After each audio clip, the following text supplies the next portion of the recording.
Travis, Unraptured. Has anyone, to your knowledge, discussed or looked into how it appears that the DNC-backed Raise the Wage movement's $10.10 figure appears to be at least motivated in part by a desire to sandbag movements like Kashima Swan's $15 hour movement?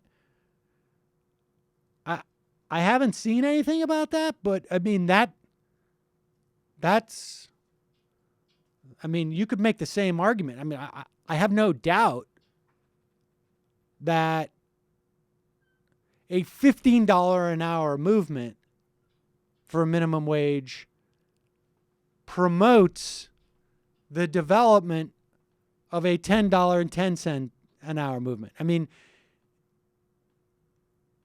the reason why I think in many respects FDR, leveraged a big movement that was spreading across the country to provide a far more generous old age pension. Social Security basically came in, I'm not saying exclusively for this reason, but was a way to short circuit that. That's the way these things are sold. That's exactly the way the politics work.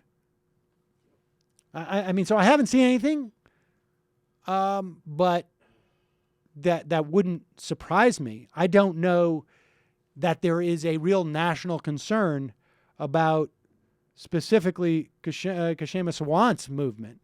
But I can tell you that $15 an hour plus I think some change would be where we should be if we had indexed the minimum wage to productivity. Might even be at like 20, 22. Really?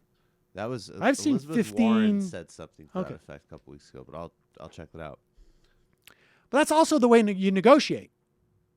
Yeah, you always start with a higher demand. Unless you're President Obama, in which case you All right, actually... well, I want to start with, we actually cut the minimum wage. Well, originally started with $9. Yes. And it was I the remember Senate that pushed it up to 10. Yes.